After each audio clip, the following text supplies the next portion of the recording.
ಇವತ್ತು ಬೆಂಗಳೂರಿನ 101,40,00,000 ಜನರಿಗೆ ಲಂಗ್ ಸ್ಪೇಸ್ ಸಿಗುವಂತಹ ಒಂದು ಭೂಮಿ ಇದೆ. ಹೀಗಾಗಿ ಇಲ್ಲಿ ನಾವು ಒಂದು ವೃಕ್ಷೋದ್ಯಾನ ಮಾಡಬೇಕು ಅಂತ ಒಂದು ಯೋಜನೆಯನ್ನು ಹಾಕಿಕೊಂಡಿದ್ದೇನೆ. ಇದು ಬಹಳ ಮಹತ್ವದಾದಂಥದ್ದು. ಅವರೇ ಹೇಳ್ತಾರೆ, HMT ಅವರು, ಇದು 15,000 ಕೋಟಿ ರೂಪಾಯಿ ಬೆಳೆಬಾಳುವಂತಹ ಭೂಮಿ ಅಂತ ಹೇಳಿ ಅದನ್ನು ದುರುಪಯೋಗ ಮಾಡಿಕೊಳ್ಳಿಕ್ಕೆ ಹೊರಟಿದ್ದಾರೆ.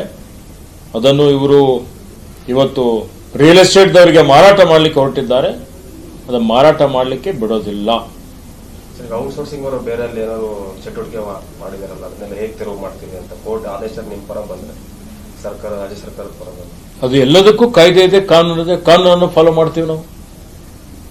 ಈಗಾಗಲೇ ಖಾಲಿ ಇದ್ದಂತ 280 ಎಕರೆ ಜಮೀನಿದೆ. 280 ಎಕರೆ ಭೂಮಿಯಲ್ಲಿ ಫುಲ್ ದಟ್ಟವಾದಂತಹ ಕಾಡಿದೆ.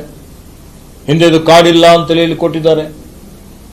ಆ ದೃಷ್ಟಿಯಿಂದ ನಿಯಮ ಏನಿದೆ, ಕಾಯ್ದೆ ಏನಿದೆ, ಕಾನೂನು ಫಾಲೋ ಮಾಡ್ತೀವಿ. ಫಾಲೋ ಮಾಡಿ ಅರಣ್ಯ ಇಲಾಖೆ ಮರುವಶ ಪಡಿಸ್ಕೊಳ್ಳಿಕ್ಕೆ ನಾವು ಕ್ರಮ ಜರುಗಿಸ್ತೇವೆ. ಸಂಡೂರು ಮೈನಿಂಗ್ ಬಗ್ಗೆ ಚರ್ಚೆ ಆಗ್ತಾ ಇತ್ತು ಸರ್, ಅನುಮತಿ ಕೊಡಬೇಕು ಅಂತ ಮೊನ್ನೆ ಸದನದಲ್ಲಿ ಕೂಡ ಚರ್ಚೆ ಆಗ್ತಾ ಇತ್ತು. ಏನು ನಿರ್ಧಾರ? ಸದನದಲ್ಲಿ ಈಗಾಗಲೇ ಹೇಳಿದ್ದೇನೆ. ಇವತ್ತು ಏನ್ ನಮ್ಮ KIOCLನವರು ಬಹಳಷ್ಟು ಉಲ್ಲಂಘನೆಯನ್ನು ಮಾಡಿದ್ದಾರೆ. ಅರಣ್ಯ ಇಲಾಖೆಗೆ ಅವರು ದುಡ್ಡು ಕಟ್ಟಬೇಕಾಗಿದೆ.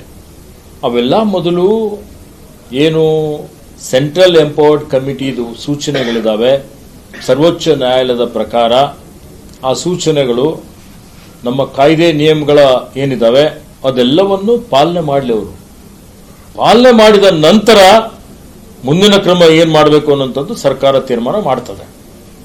JDS ಪ್ರತಿಭಟನೆ ಮಾಡ್ತಾ ಇದೆ ಸರ್ ಇವತ್ತು.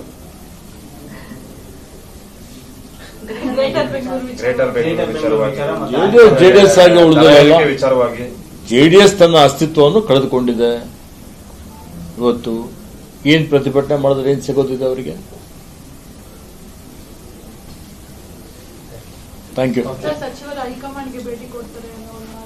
ಏನ್ ತಪ್ಪಿದೆ? ಹೈಕಮಾಂಡ್, ನಮ್ಮ ಹೈಕಮಾಂಡ್ಗೆ ನಾವು ಏನ್ ಕಾರ್ಯಕ್ರಮಗಳು ಮಾಡ್ತೀವಿ ಅಂತ ನಾವು ದಿನ ಹೇಳ್ತೀವಿ.